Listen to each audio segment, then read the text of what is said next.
Hi friends, welcome to SR exams.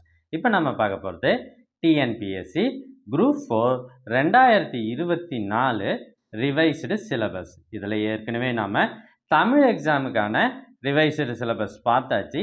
இப்போ நம்ம பார்க்க போகிறது மேத்ஸ் எக்ஸாமுக்கான ரிவைஸ்டு சிலபஸ்.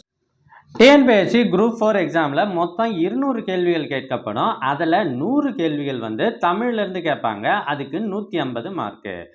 அதோடு மட்டும் இல்லாமல் maths aptitude and mental ability test அதில் 25 கேள்விகள் கேட்பாங்க.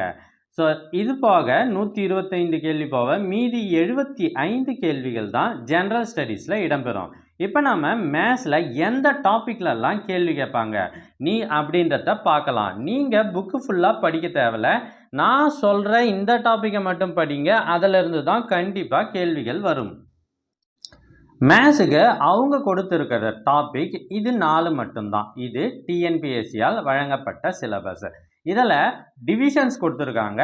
இந்த தலைப்புகளை மட்டும் படித்தாலே நாம் டிஎன்பிஎஸ்சியில் 25க்கு 25 மதிப்பெண்ணும் எடுக்கலாம். ஸோ ஸ்கூல் புக்கில் இருக்கிற எல்லா கணக்கும் நம்ம போட தேவையில்ல. ஃபஸ்ட்டு டாபிக் சுருக்குதல், சிம்பிளிஃபிகேஷன் அப்படின்னு சொல்லுவோம்ல, அது விழுக்காடு, சதவீதம், பர்சன்டேஜ், மீப்பெரு பொது காரணி, மீச்சிறு பொது காரணி, எல்சிஎம் அண்ட் ஜிசிடி. ஸோ இதெல்லாம் நம்ம படிச்சுக்கணும். இது சுருக்குதல் அல்ஜிப்ராவிலேருந்து வரும். விழுக்காடுன்றது வாழ்வியல் கணிதம் அந்த பகுதியிலேருந்து வரும். அடுத்தது 2வது விகிதம், விகிதாச்சாரம் ரொம்ப ஈஸியாக இருக்கும். இதிலேருந்து கண்டிப்பாக கேள்விகள் இடம்பெறும்.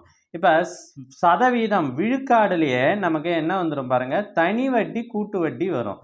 தனி வட்டி கூட்டு வட்டி கணக்குகள் பெரும்பாலும் சதவீதம் கண்டுபிடிக்கிறதா தான் இருக்கும். அதனால் இது ஒன்றோடொன்று தொடர்புடையது. தனி வட்டி, கூட்டு வட்டி, பரப்பு, கொள்ளளவு, காலம் மற்றும் வேலை. ஸோ பரப்பு என்பது 2D அளவியல், கொள்ளளவுன்றது 3D அளவியல். இந்த கொள்ளளவு அப்படின்னா கூம்பு, உருளை, கோலம். ஸோ இதெல்லாம் 10th மேத்ஸ் புக்கில் இருந்து வரும். பரப்பு அப்படின்னா சதுரம், செவ்வகம், இணைகரம், சாய் சதுரம், அதெல்லாம் சரிவகம், இதெல்லாம் வரும்.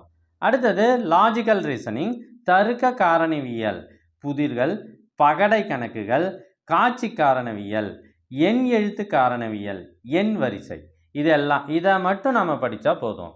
இது எல்லாத்துக்குமே நம்ம சேனலில் நம்ம வீடியோ போட்டிருக்கோம். அதை நீங்கள் பார்க்கணுன்னா முதல்ல நம்ம சேனலை சப்ஸ்கிரைப் பண்ணுங்கள். அதுக்கப்புறம் கமெண்ட் ஓப்பன் பண்ணுங்கள். ஃபஸ்ட்டு கமெண்ட்டில் உங்களுக்கு நாம் போட்ட வீடியோக்கள் அனைத்தும் இருக்கும்.